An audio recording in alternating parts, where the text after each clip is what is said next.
Narivetta starring Tovino Thomas, Suraj Venjaramoodu, written and directed by Anuraj Manohar. ఈ movie మే 23 Malayalam release అయింది. ఇప్పుడు ఈ మూవీని తెలుగులో కూడా రిలీజ్ చేశారు.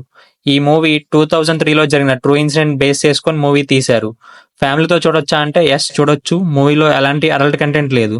మూవీ చూశాక నాకు ఎలా అనిపించిందంటే పర్లేదు, ఎంగేజింగ్ గానే వెళ్ళింది.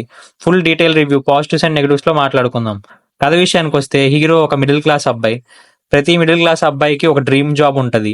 దానికోసం కష్టపడుతూ ఉంటాడు. But family situation and lover కోసం ఇష్టం లేని కానిస్టేబుల్ జాబ్ జాయిన్ అవుతాడు. ఒకరోజు వాయనాడ్లో గిరిజనులు ఫారెస్ట్ ఏరియాలో గుడిసెలు వేసుకొని ప్రొటెస్ట్ చేస్తూ ఉంటారు. ఆ ప్రొటెస్ట్ కంట్రోల్ చేయడానికి అండ్ ఫారెస్ట్ ని ఖాళీ చేపించడానికి పోలీస్ టీమ్స్ తో వెళ్తాయి. వాళ్ళల్లో మన హీరో కూడా ఉంటాడు. తర్వాత ఫారెస్ట్ లో ఒక ఇన్సిడెంట్ జరుగుతుంది.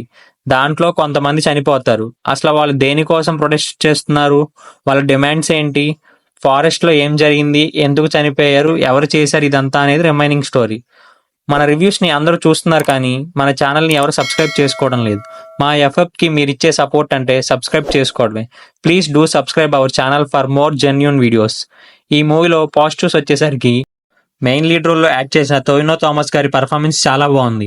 అండ్ సపోర్టింగ్ రోల్స్ యాక్ట్ చేసిన వాళ్ళు కూడా బాగా చేశారు.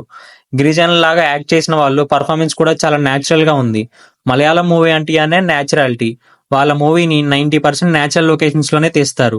ఈ మూవీలో కూడా విజువల్లీ చూడడానికి చాలా బాగుంటది, రీఫ్రెషింగ్ గా కూడా ఉంటది. Last 40 minutes highlight of the movie. మనం ఎమోషనల్లీ కనెక్ట్ అవుతాం కూడా. వెట్రిమారన్ మూవీ ఫ్లేవర్ కనిపించింది ఈ మూవీలో. బ్యాక్గ్రౌండ్ స్కోర్ చాలా బాగుంది, పర్ఫెక్ట్ గా వర్క్ అయింది అనిపించింది ఈ మూవీలో. ఈ మూవీలో నెగిటివ్స్ వచ్చేసరికి ఫస్ట్ హాఫ్ మొత్తం నార్మల్ గా వెళ్తుంది. హీరో క్యారెక్టర్ ఇంట్రడ్యూస్ చేస్తూ అండ్ చిన్న లవ్ స్టోరీ. ఇంటర్వెల్ కూడా ఏం ఉండదు, నార్మల్ గా ఉంటది. హై మూమెంట్స్ ఏమి ఉండవు ఫస్ట్ హాఫ్ లో. మెయిన్ స్టోరీ కాన్ఫ్లిక్ట్ అంతా సెకండ్ హాఫ్ లోనే జరుగుతుంది. ఈ movie main point and kesari chapter 2 point similar గా ఉంటది. లైక్ అక్కడ ఒక ఇన్సిడెంట్ జరిగిద్ది, దాన్ని ఎవరు పట్టించుకోకపోతే మన హీరో న్యాయం జరిగేలాగా చేస్తాడు. నా ఫైనల్ వర్డిక్ట్ వచ్చేసరికి చూడొచ్చు, decent first half with good second half.